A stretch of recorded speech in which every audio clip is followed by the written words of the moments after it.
Welcome back to The Explainer. Okay, today we're diving into an absolutely heart-pounding chapter of Prophet Joseph's story. We're picking up right at the edge of this desperate famine, where a family's survival literally demands an impossible choice. You can almost feel the tension, right? Years of separation, immense grief, and these unspoken secrets are just about to collide in the most unexpected way possible. So let's explore how this masterfully hidden plan unfolds, and how the echoes of the past finally catch up with a group of brothers who honestly thought their darkest secret was buried forever. So what exactly happens when a father's absolute worst fear collides head-on with a brother's secret plan?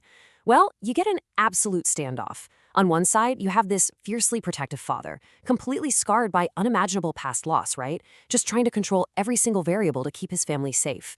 And on the other side, a powerful leader holding all the cards, operating with a deeply emotional hidden agenda. It's a masterful setup of suspense. Understanding this dynamic, this intense push and pull between fear and hidden intentions, is absolutely crucial to grasping everything that's about to hit us. Now, to really understand the stakes here, we have to look at the harsh reality of their environment. This famine in Canaan, it wasn't just some run-of-the-mill food shortage. We are talking about a full-blown existential crisis. The land was entirely barren, and it literally forced Prophet Jacob's sons into this grueling, physically draining trek back to Egypt. They had zero options left. But there's a massive catch to this second journey. It's not just about showing up with empty sacks and asking for rations. Oh no. The Egyptian leadership has dropped a terrifying condition on the table. And because of this condition, the brothers are completely boxed in. They must return to Egypt to survive, but the leadership made it crystal clear. They won't get a single grain of food, nothing, without bringing their youngest brother, Benjamin. I mean, just imagine the astronomical emotional stakes for Prophet Jacob here. He already lost his beloved Joseph years ago under really suspicious circumstances. And now he's being backed into an agonizing corner. He literally has to risk his remaining youngest son just to keep the whole family from starving to death. Naturally, Hazrat Yaqub is terrified. His protective instincts go into absolute overdrive, and rightly so. He harbors these deep, agonizing apprehensions about this mysterious Aziz miss. Like, why the hyper-specific demand for Benjamin? It just doesn't make logical sense to him. Fearing the unknown, his mind is just racing with worst-case scenarios. Because he can't figure out what this powerful Egyptian leader actually wants, Jacob comes up with a highly tactical strategy. He knows he needs to shield his vulnerable sons from any unseen threats on the road, and especially from the prying eyes of those Egyptian authorities. Listen closely to his exact advice to them. He says, "My sons, do not enter through one gate, but enter through different gates." Now, this wasn't just some random suggestion about avoiding crowds. Actually, there's a brilliant tactical and cultural insight here. Think about it. Back in that era, 11 strong foreign brothers walking into a major capital city all together, that would instantly trigger alarm bells for border guards. Plus, it might even attract the evil eye, which was a huge concern in their culture. By splitting up, they completely dilute their presence. They stay completely off the radar, blending in as just harmless individual travelers instead of a unified, noticeable force. And they actually execute this almost like a coordinated heist. Once they hit the borders of Egypt, they follow their father's advice to the absolute letter. They spread out across the massive city's perimeter, infiltrating the capital through multiple separate entrances. It's a highly calculated, pretty flawless strategy designed to just seamlessly melt into the bustling Egyptian crowds. They're walking through the gates alone or in small pairs, keeping their heads down, making absolutely sure they don't draw even a shred of collective attention to themselves. But here is where we see this truly fascinating clash between human strategy and divine will.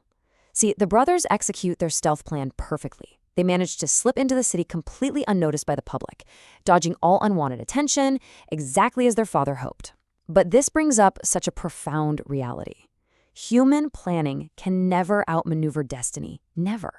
No matter their intense precautions and no matter how perfectly they followed the tactical advice, there was simply no bypassing the massive, inevitable reunion that Allah had already set in motion for them. So, despite all that careful maneuvering and infiltration, destiny just funnels them to one exact inescapable location, the grand public court, Darbar-e-Misr. They step right into this magnificent hall, standing directly in front of the Aziz of Misr himself, seeking charity to survive. And the dramatic irony here, it is absolutely staggering. They are bowing respectfully, completely unaware that the incredibly powerful man scrutinizing their every single move is the very same brother they betrayed and abandoned in a well all those years ago. Crazy, right? While the brothers are bowing in total ignorance, Yusuf recognizes them instantly. He knows exactly who they are the absolute second they step into the court. But his ironclad composure is fiercely tested when he locks eyes with Benjamin. Seeing his full brother after decades of forced separation, it triggers a profound, almost physical heartache right beneath his calm royal exterior. All those years of isolation and longing just rush back in a flash. He's looking right at his own flesh and blood, desperately yearning to embrace him, yet completely constrained by his disguise. Somehow, amidst all the rigid, intense formalities of the royal court, Yusuf manages to carve out this hushed, incredibly secretive moment. He pulls Benjamin close, way out of sight of the prying eyes of his other siblings, and whispers the impossible truth. "Don't panic. I am your brother Yusuf. Don't grieve over what they did."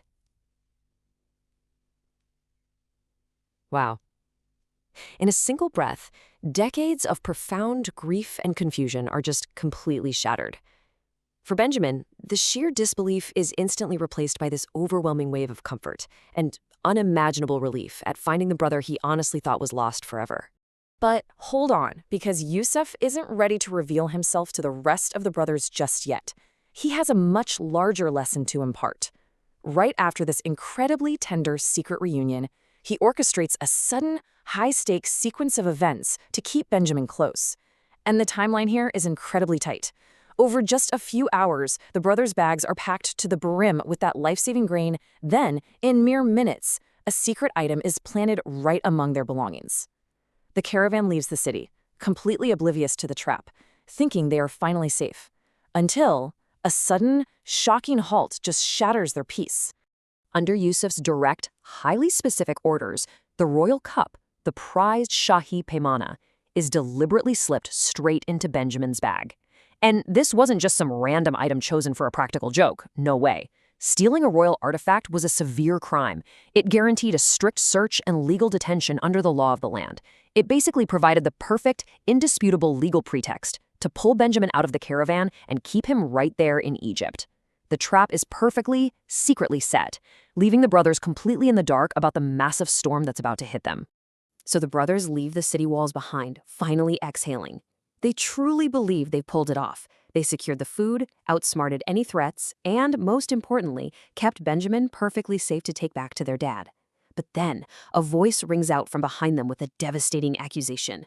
"Oh, caravan, stop! You are thieves!" Talk about an explosive, terrifying moment that just stops them dead in their tracks. In a fraction of a second, all that immense relief is completely obliterated by the unthinkable prospect of being arrested as royal criminals. The brothers' minds are absolutely reeling in shock. I mean, how do you possibly defend yourself against a royal accusation in a powerful foreign land? And even more importantly, what does this mean for Benjamin, knowing that their father's absolute worst nightmare is literally unfolding right before their eyes? It leaves us with a profound question to reflect on today, tying right back to the very beginning of this explainer. When your most careful, perfectly calculated plans completely fall apart, how do you face the unexpected destiny that awaits you?